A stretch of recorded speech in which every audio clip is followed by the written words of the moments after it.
about to join Don Neuen, co-host of Cowboy Logic Radio, and Denise Simon, host of the Denise Simon Experience, for a weekly situation report, or SITREP. 18 hours a day, Denise Simon lives her life as an Intel Analyst. 18 hours a day, Don Neuen lives his life in the world of rock and roll. 1 hour each day, Neuen receives a daily SITREP from Simon. Welcome to the Drive Time Situation Report. Fasten your seatbelt. You are now in Don Neuen's car, and he is calling in for his SITREP.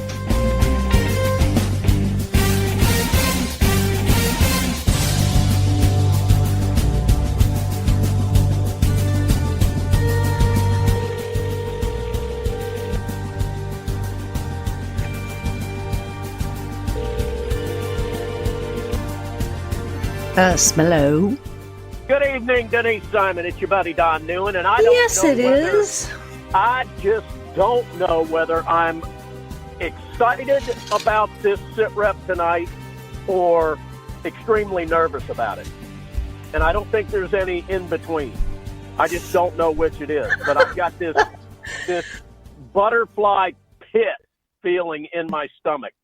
Well, I tell you what, before we get into all that, I'm in the middle of an intersection right this second, waiting on a light to turn red on me. Let's go ahead, before I get hit and T-boned, welcome everybody to tonight's Drive Time SITREP. And as you can tell people, that's exactly what I'm doing is I'm driving. I'm on my way, headed home after a long day at work. I've called into the stellar Denise Simon after what could be considered an appalling weekend. We all woke up Saturday morning to something that we really weren't wanting to see, or hear about, we should say. And that is obviously that Jeffrey Epstein, based on what we're hearing, is no longer alive. Now, Denise, first of all, Merry Christmas to you. Let's get that out of the way. And happy everything else. Yeah. So why don't we timestamp it and let's just jump in the deep end. It's 8:28 p.m. Eastern on the 12th day of August in the year of our Lord 2019. So tell me this, Denise, wherever Jeffrey Epstein is right now, would you say that it's really hot out? Well, in the spiritual sense, I would imagine so. Although it's very hot down here where I am, but probably not quite. Anyway. Not quite as balmy as where he might be right now, right? Yeah. I would say this. I watched social media all weekend. I made, I think, one statement, and then I just watched. Oh, man. I mean, things just blew up. People were trying to be clever. People were stealing other people's headlines and cliches and cartoons. And I just went, oh, please. But a fascinating thing here, when you've got lawyers who have some connective tissue given previous cases with the Manhattan or Metropolitan Correction Center, and or other cases where they've had an inmate that had to be housed in a special housing unit, there are clearly some details that we need to learn, and all the people so many people I saw on social media just weren't doing the work. They were all just trying to be, cute and clever and sarcastic and blah blah blah blah blah. And so I decided to kind of go look at what requirements are, the standards are, the protocol is for a special housing unit. And fascinatingly enough, there are several levels to actually what happens in a special housing unit. And clearly in the case of Jeffrey Epstein, he wasn't at the maximum, because if he was, he would have been put in a 4-point straitjacket and tied literally to a bed. That wasn't where he was. Now, We're hearing things like his lawyer took him off of suicide watch. We're hearing things that cameras malfunctioned. We're hearing things that he felt threatened by his cellmate, so he got moved. I mean, it's just all over the place. But yesterday, I think it was, I was poking around the Bureau of Prisons in New York. Hold on. I'm going to interrupt you from time to time and All ask right. some questions here. Okay. So he most certainly had a cellmate. He did at one point, yes. All right. And did El Chapo have a cellmate? Not that I'm aware of. But interestingly enough, speaking of that, this is the same correction center or detention center that El Chapo was in. The same wing. Yeah, they call it 10 South. Paul Manafort was there. Bernie Madoff. Sounds like some luxury condo. Where do you live? I'm on 10 South. Well, nothing about this. Man? Nothing about this building is luxury. Nothing. In fact, it's probably one step up from the conditions at Rikers or Sing Sing. I mean, it's just bad. All right. Well, let me ask you this. Why would somebody as high profile and the ability for Epstein to actually get to a point of facing a jury, why would they put any other bad dude in the cell with them at any time?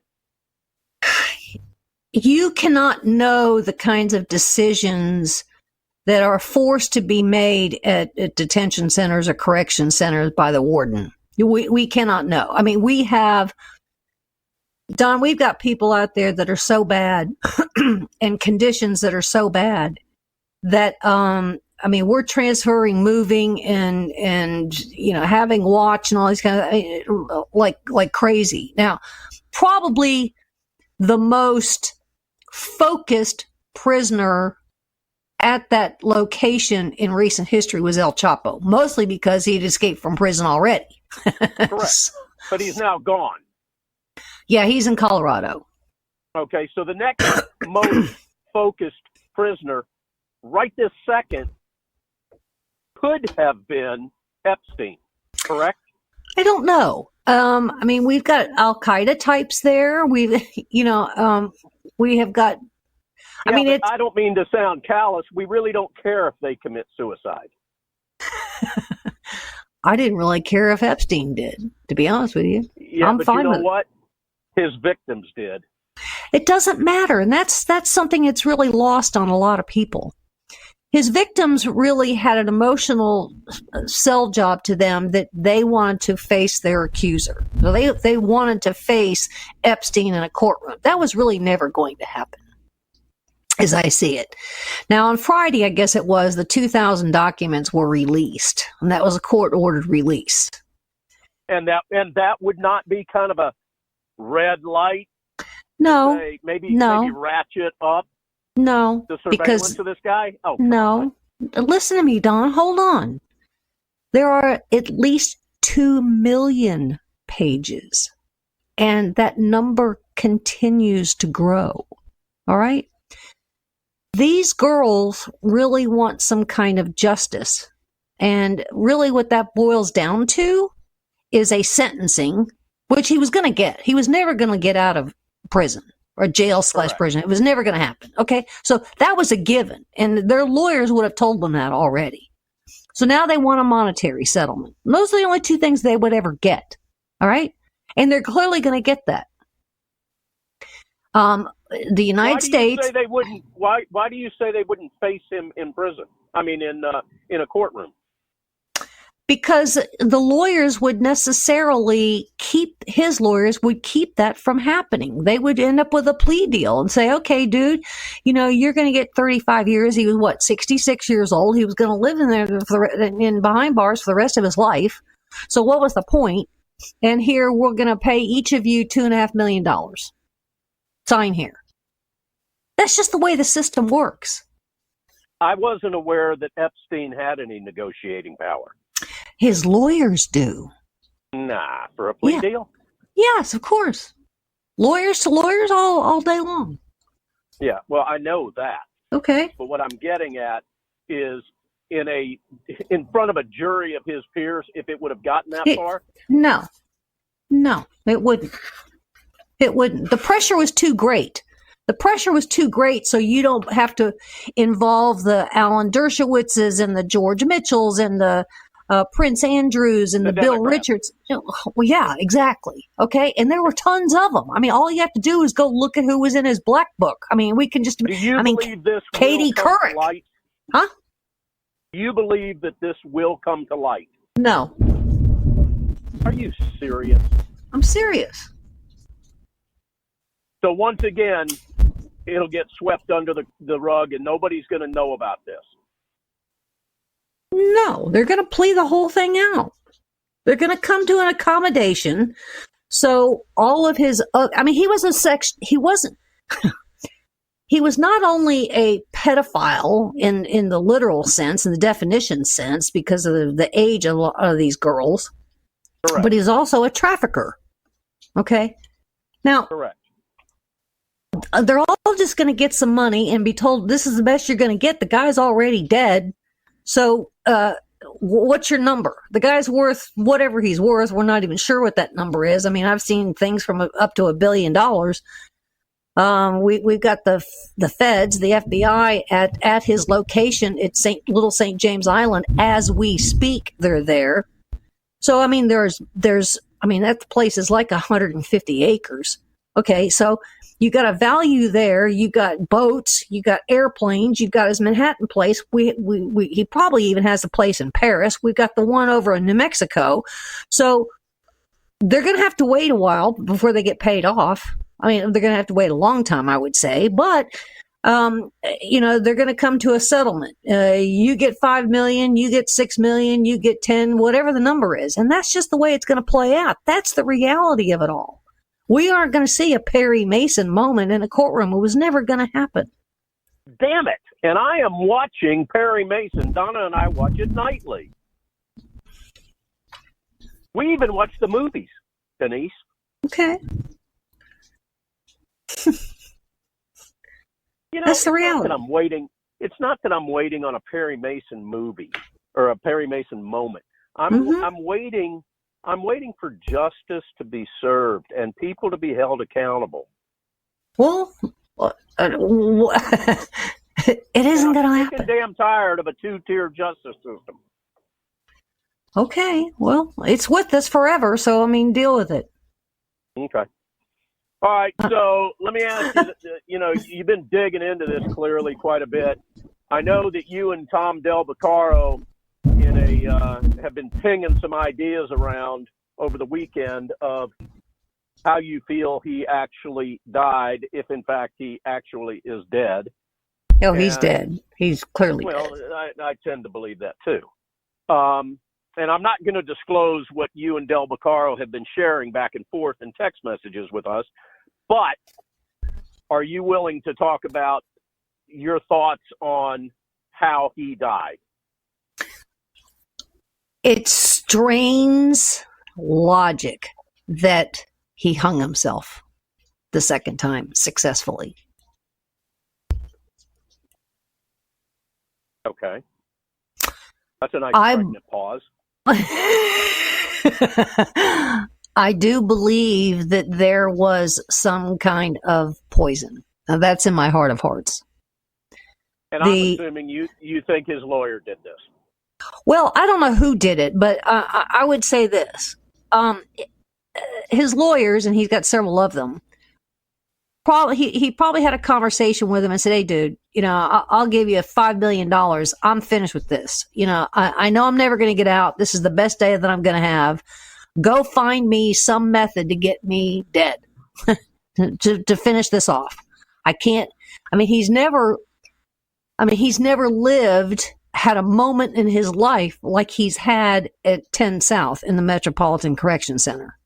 And that was going to be his best day. So I'm pretty convinced that he probably signed something over to his lawyer, and his lawyer said, okay, all I have to do is I'll go over to Brighton Beach, and I'm sure I can go find some kind of Novichok, which seems to be the Russian poison of choice. Not to bring the Russians in, but or cyanide, which is obviously the well-known poison pill. And I just believe in my heart of hearts that's really how it happened. Now, we got the New York Post saying that he did make a ligature out of the sheets in his jail cell. Well, the sheets are made out of paper. Right. He wouldn't, that's not possible. And there's nothing in the ceiling to tie it to.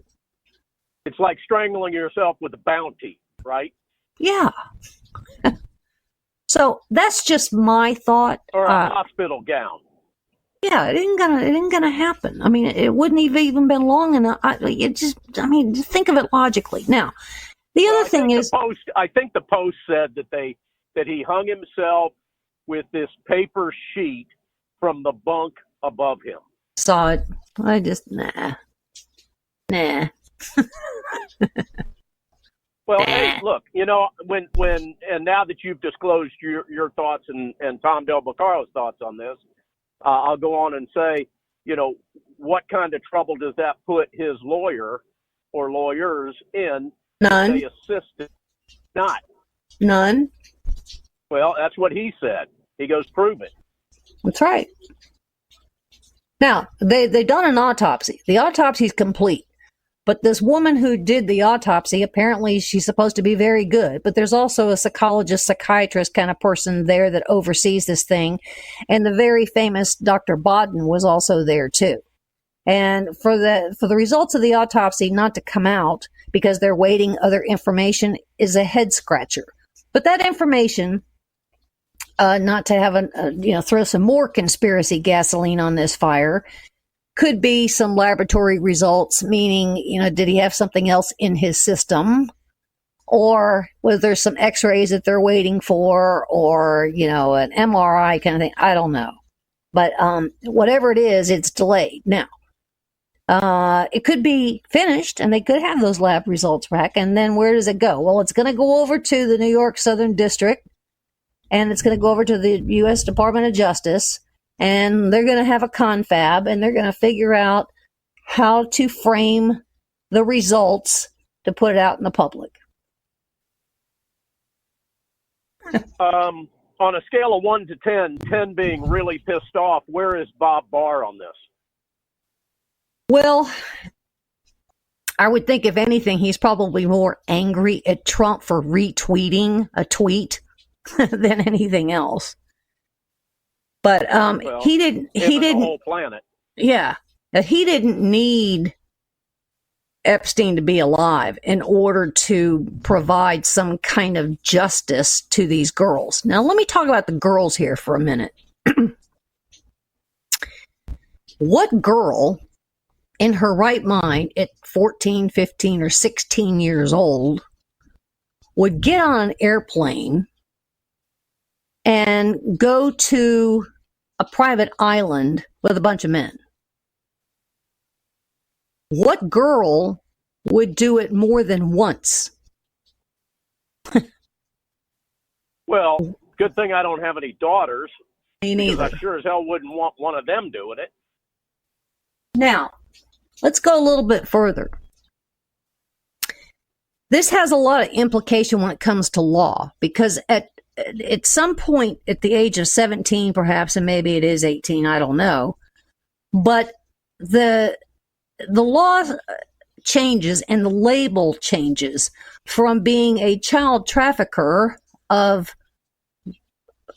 underaged girls to the point where the girls hit 17 or 18, whatever the threshold is, that they continue to go or went willingly, and then they're prostitutes. Do you see what I'm saying? Correct. Okay. So there's some other things in play here that we need to necessarily understand.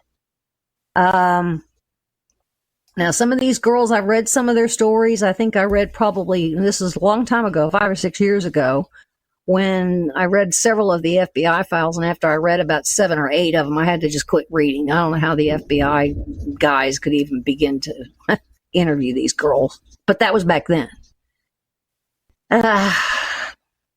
They were pretty horrible. So nobody's talking about those interviews, otherwise known as what, 302s? We've come to know that. Okay. Yeah. Nobody's talked about those files yet.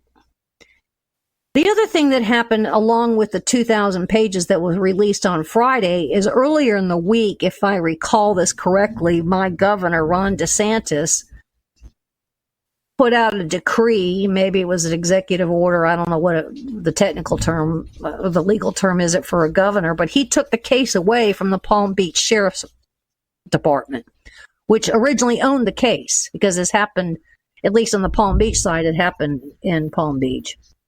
And that's where the case grew from. But he took it away from them and handed it over to the Florida Department of Law Enforcement. Now, I don't know what that really means, except that, hey, you sheriffs obviously the Sheriff's Department kind of cut some deal that was overseen by the U.S. Department of Justice.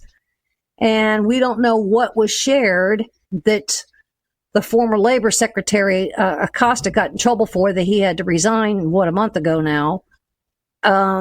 But there were several implications in all of that. So there's that whole moving part thing that we still have thousands of unanswered questions in that regard. The other piece is that there was the inference right after the Acosta stood out there and answered all those questions that Jeffrey Epstein was some kind of a operative.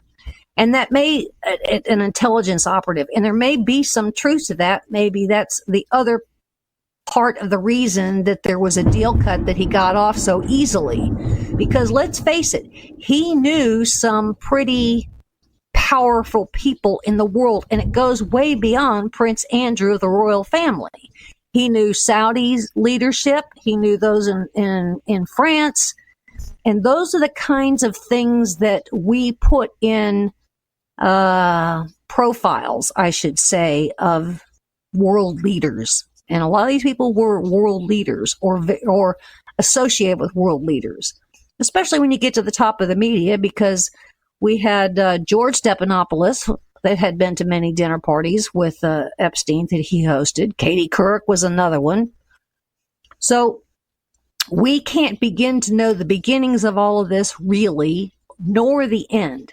And will we? The answer to that in reality is going to be no. I hate it when you tell me no. I know you do, but I can't help it.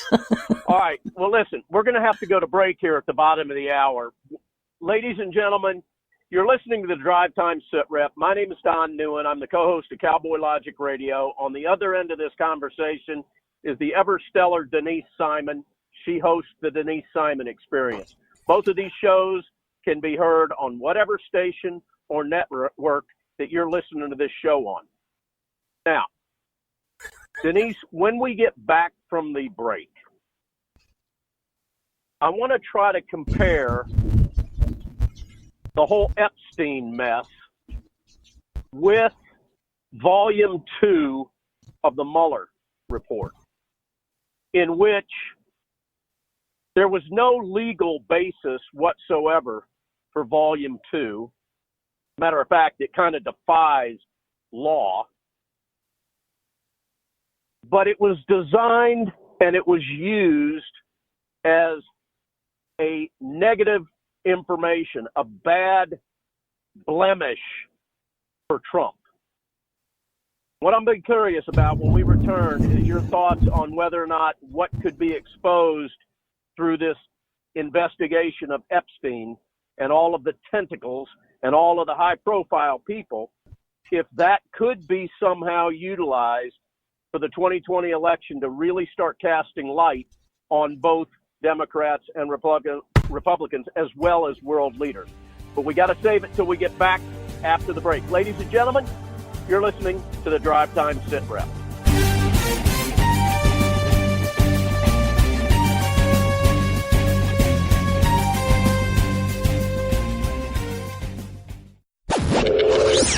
Check us out on the web at cowboylogic.us.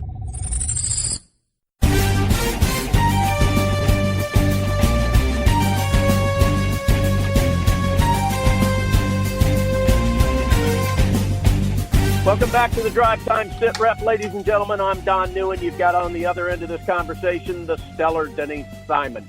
Denise, while we were on break, I kept hearing a bunch of banging around. What are you doing? Well, I'm witnessing a fairly sizable thunderstorm here. Yikes. That it's enough that it's shaking the house in some occasions. So I just hope we can hold some connectivity through the rest of the kind of thinking the same thing. Well, ladies and gentlemen, if this ends up being an abbreviated Drive Time SITREP and we play music for the last 20 minutes of it, you'll know why. Actually, I could roll down my window and the hood rat that just drove next to me. Boy, there goes another thunderstorm. It sounds, you know what it sounds like, Denise? It sounds like you're like swirling your hand around on your microphone. No, I'm not. From my side, it almost sounds like I'm in the Beirut, Well, thank goodness you're not.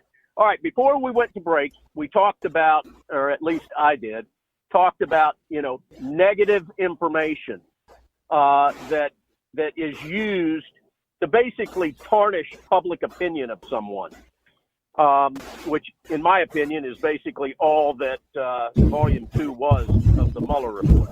Hey, there's more thunder. Either that or you're shifting around in your I'm not. I'm sitting here like a little... I'm sitting here still. All right, well, we better get factual content in here before we get cut off on this SITREP. So what are your thoughts on that? Please tell me you agree with me.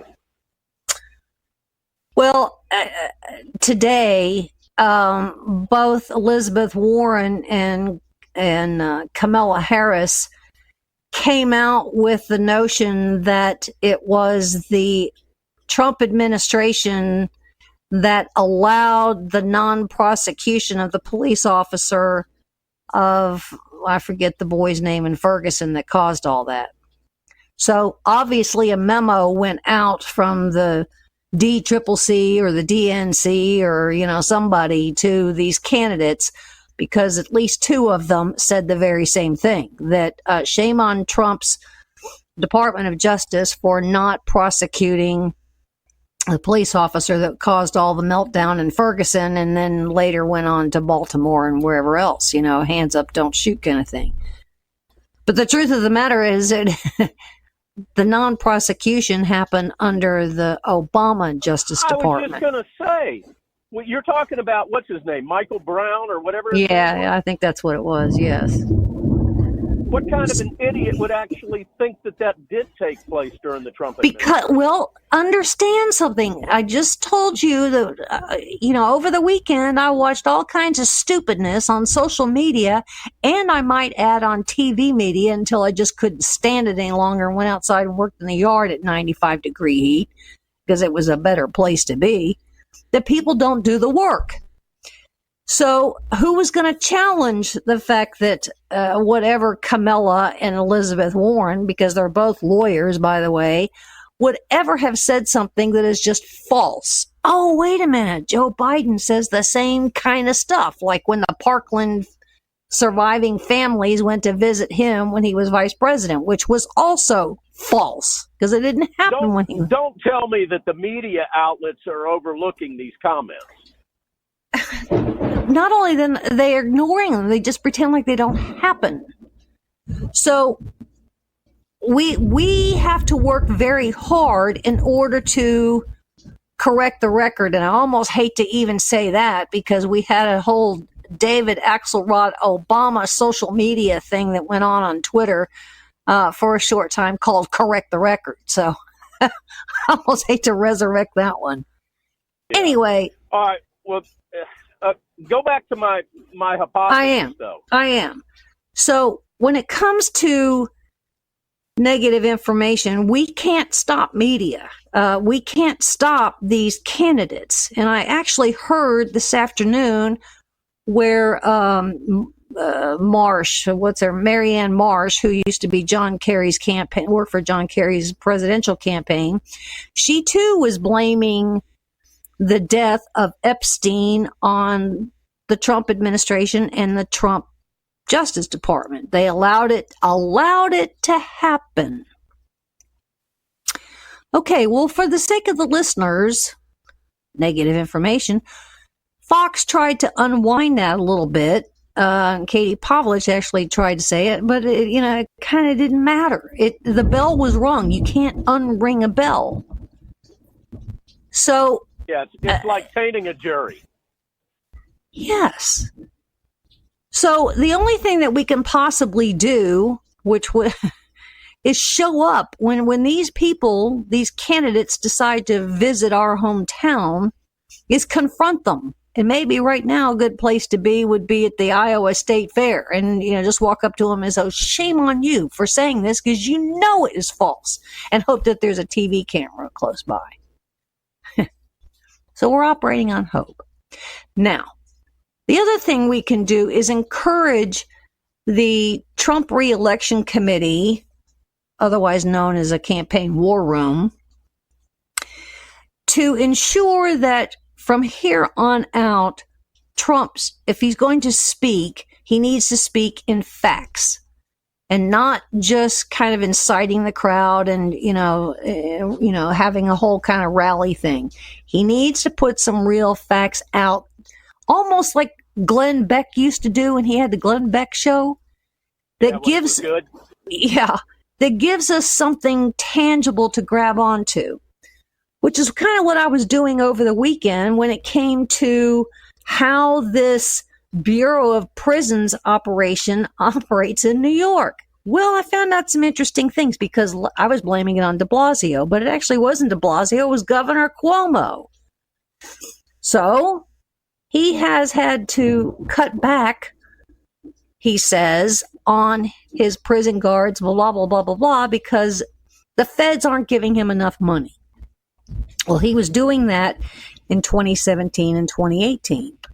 But if you go right over to governor.ny.gov, meaning the New York governor's official website, I'm looking at an article dated October 17, 2017 that says, title, Governor Cuomo announces new regulation to enhance oversight of solitary confinement in all local jails. So who was really to blame here, Miss Marsh? Well, I would say Governor Cuomo. And I hope that AG Barr will help out the Trump White House by putting this out there, that all kinds of funky things and decisions were made between the lawyers and the warden and the governor and blah, blah, blah, blah, blah when it came to all things Epstein. So there's your negative information which turned out to be factual, that needs to be placed where it should be, on Governor Cuomo. So I hope that AG Barr kind of straightens that whole thing out and gives us an arrow for our own quiver. We already know. I would also encourage our listeners who we consider to be warriors, to hit social media with this. Not all of us can jump on a plane and fly to Iowa. Hit social media and tag Kamala Harris and what's her name, Warren, for blatantly lying about this. It's a blatant lie. It's absolutely a blatant lie. Just like, the Parkland families went to go visit Biden in the White House. That was a lie. Yeah. I don't even want to know what I just heard coming through my earpiece. Well, that was a real thing. That was me. That was my famous one. You own that one. Yeah. I did. All right. Okay. So, all right. Before we get into, if you don't mind, I want to trot over to Hong Kong. Before we do that, what is up with the mooch? Scaramucci. What is the deal? Trump kind of fired him, or somebody in the White House fired him after 11 days or 17 days, because he wanted to be 11. The press. Okay. And so he was, I think, trying to re-ingratiate himself, given, the Sarah Huckabee Sanders leaving, and we're not doing White House press briefings anymore. And I think he's probably knocked on the door of the White House or tap somebody on the shoulder and saying, okay, let's revisit this again. And they probably said, no, dude.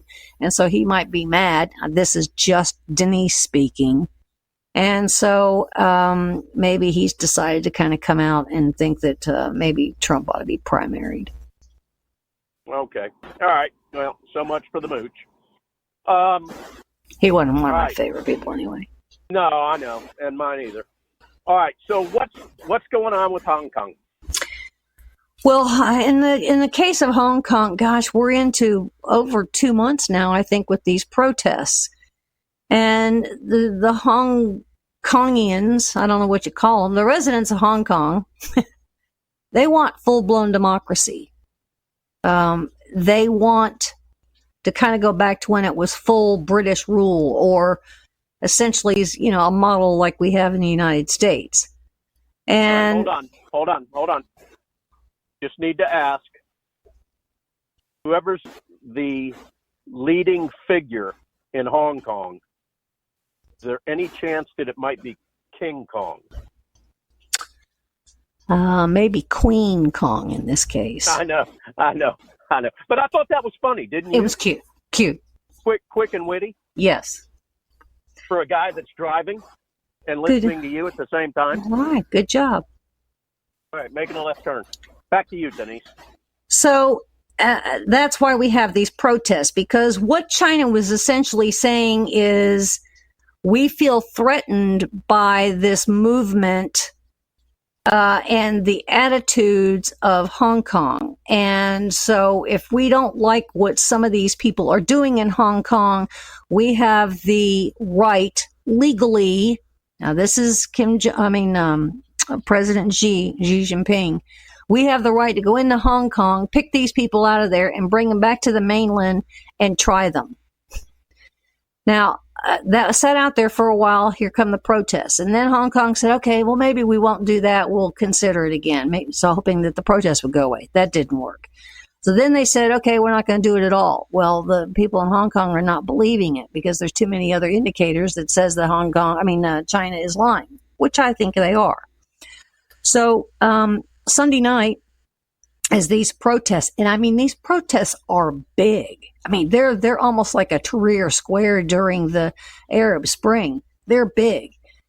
Some of these protesters decided to go into the Hong Kong airport, and they virtually took over parts of the concourse there, so they had to make a decision to terminate all flights in and out of Hong Kong, which they did for at least a 24-hour period. We're finding out that first thing this morning that they've decided that they're going to open the airport up again. Now, why would that be? Well, I happen to post a video over on Facebook that China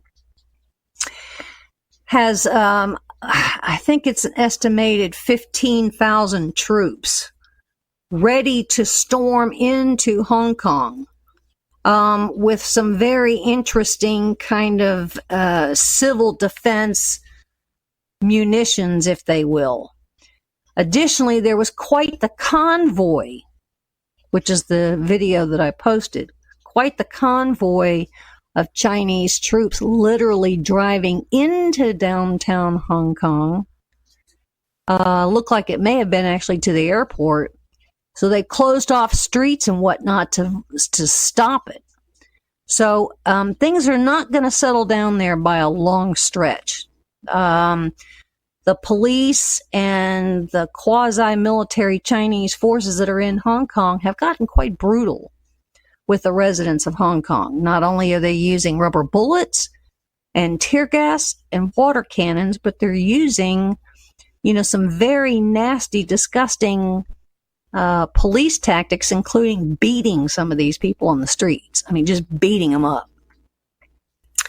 So is this going to be settled anytime soon? The answer to that is no, which is really quite concerning here for the United States. And I would say for Britain. We don't know where Britain... But you know what? Yeah, where is Britain on this? Don't you think that they ought to be kind of in the forefront on this whole thing? Well, Britain... Or is this something else that we have to mop up? Yeah, we have to clean up their mess. They're just such a bunch of candy butts over there. Plus, I would say they've just passed off power from Theresa May to Boris Johnson, and right now he's got to create his own parliament. He's got his own hands full, and I don't think he necessarily wants to, add gasoline to or add sand to the gears here for him, because he's got some other things that he's got to do on a pretty short order basis, because Brexit needs to happen and be finished, I think, by October 31st, or maybe it's October the 1st, which is a very short window of time. All right. Well, that's more exciting news. Ladies and gentlemen, I hope you're having a warm and fuzzy moment like I am in our conversation with the great Denise Simon. You're listening to the Drive Time SITREP. I would encourage you guys to jot this down. I'm going to give you her website here in a minute. And I would encourage you to go over to her site. It's where she publishes all of her great work. And her work can also be found at Tom Del Boccaro's website, which is politicalvanguard.com. But Denise's website is founderscode.com. Founders with an S, code, CODE.com. And Denise will give that to you when I'm done talking to make sure that you can hear it. Because, again, I'm in my car talking to you guys on an iPhone. Denise has a microphone in front of her. But I really encourage you to go to that website. Stick your email address in the little email box that she's got. And you, too, will get all of her postings, all of her articles come to you individually in your email so you can read them whenever you got the time to read them. Denise, if you don't mind, give everybody that website so they can easily understand it. It's founders, plural, more than one, founderscode.com. All right, that was so eloquently done. All right, so we've got maybe 9 minutes. Let me check the old clock here. No, we have 11 minutes. Where do you want to go from here? Well, let's talk about something that the director of USCIS, Ken Cuccinelli, said today when it comes to changing up some regulations for these immigrants, migrants, otherwise known as illegals, coming across our border and having access to our entitlement programs. There's really a two-part discussion that's happening here. Now, a lot of people say that they are not U.S. citizens, so they're not entitled to any of our food stamps or Section 8 housing or, Medicare or Medicaid, whatever else. Well, sadly, ladies and gentlemen, that is false. I don't know what year it was, but the Supreme Court ruled that if you are here on U.S. soil, legally or illegally, and in this case, illegally, you are otherwise afforded constitutional protections and rights. That's the fact of the matter. How can that possibly be? How could that possibly have passed in the Supreme Court? I wasn't paying attention at the time, so I really. But you know what? There's not another country on the planet that I'm aware of where if you're there illegally, you can demand the rights of citizens that are of that country.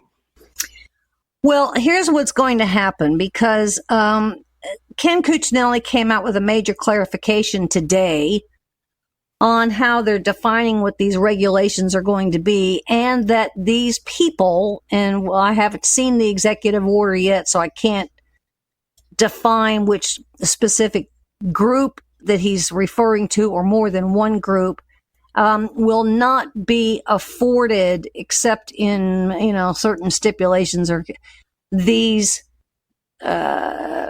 programs that the United States has. Now, you're going to get, whatever leftist groups you have out there, they're going to sue once this executive order comes out. And that would include, I would say, the ACLU.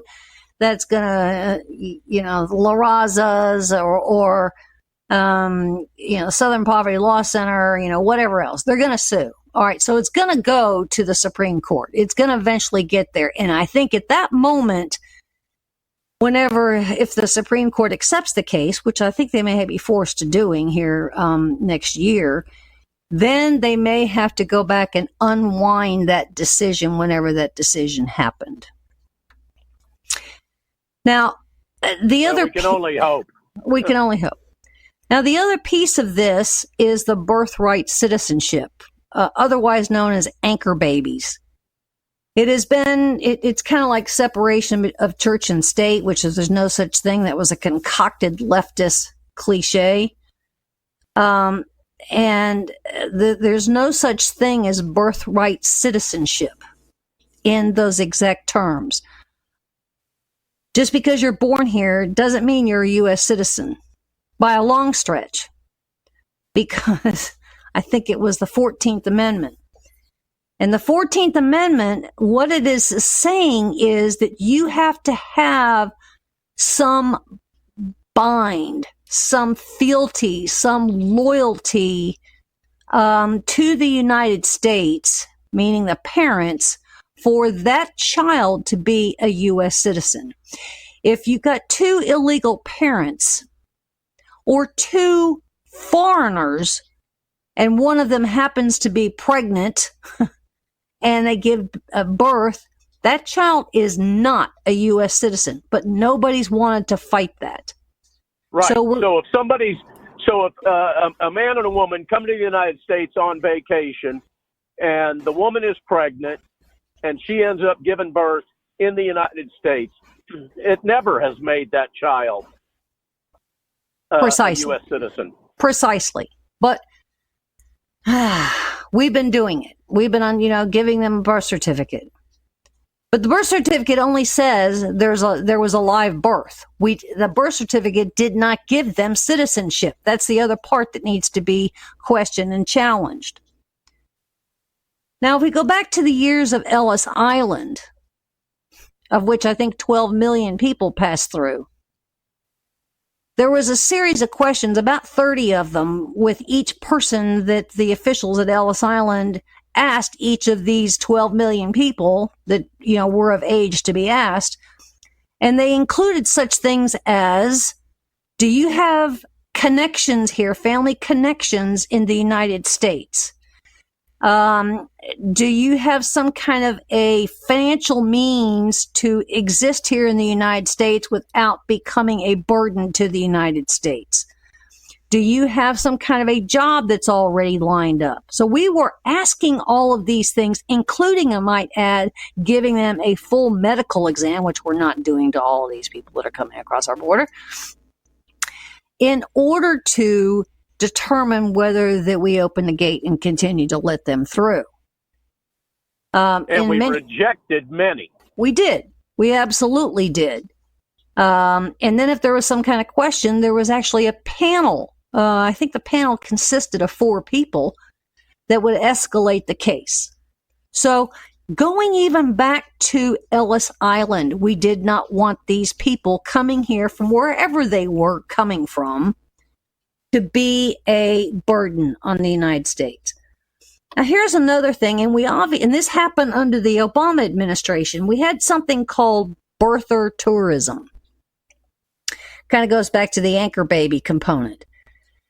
And countries like Nigeria, Mexico, China, and Russia, but in the case of the birther hotels and the birther tourism, in Los Angeles, there were several locations where Chinese were paying as much as $80,000 to brokers to get these pregnant women here to the United States. We put them up. They were put up in condos and or nice hotels.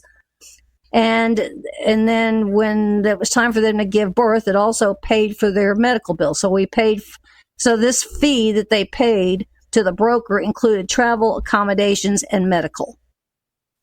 Now, the FBI raided several of them, I guess back in 2014, I think. Okay, so we already know that this was an effort to stop that kind of anchor baby thing. Well, let's travel on over. Who was the AG of California then, Denise? I would have said Kamala Harris. That's who I was thinking.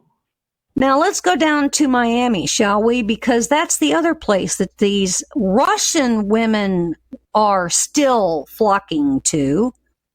And they come here proudly pregnant.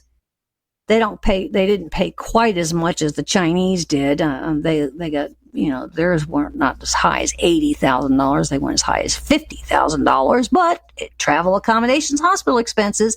You've got all these Russian women that are coming here to the United States and they're giving birth in Miami. And this particular place in Miami was known as Sunny Isles or something, but whatever it is. And which is, I would say, has the nickname of Little Moscow because it is teeming with Russians. So what number between Los Angeles and Miami could we be speaking about that we haven't paid any attention to this birth tourism thing? Well, the estimated number for all of that is around 50 to 60,000. Well, and in all fairness to bipartisanship, was that when Pam Bondi was the AG down there? No, I think it was actually, well, it's still going on today in some forms, but, yeah. Yeah. She was. Well, that's an appalling number. Yep. So we have lots of things in play here when it comes to these entitlements, these birther tourism operations that are going on, citizenship, anchor babies, Supreme Court. Hotels. Yeah, exactly. And so we got about a minute left. What do you see happening with this? Well, we have to see what the official executive order looks like, and then again, you're going to have a whole pile of lawsuits, and then the first place they're going to file them is the Ninth Circuit, and then from there, if I were the conservatives, I would go ahead and file as soon as Trump signs the executive order. I would go ahead and file the lawsuit in the Fourth or Fifth Circuit and beat the Ninth Circuit to it, so it could get to the Supreme Court on our schedule and not, the ACLU schedule. Yeah. All right, ladies and gentlemen, we're starting to run out of time. Great job, Denise. Thank you for a stellar evening. We appreciate the fact that you guys and gals have been listening to the Drive Time SITREP. We hope you'll tell your friends and family about this show. Share it on social media. Go check out our internet flagship station, ladies and gentlemen, Mojo 50. That's MOJO50.com.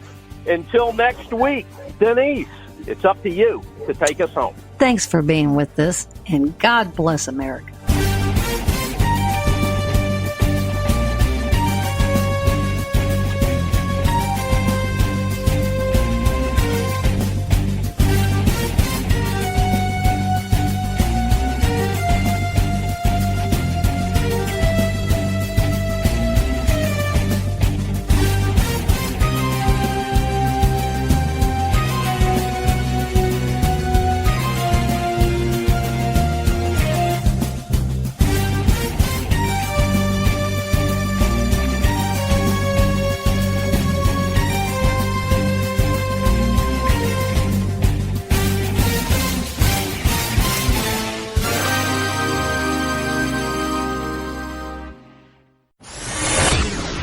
Check us out on the web at cowboylogic.us.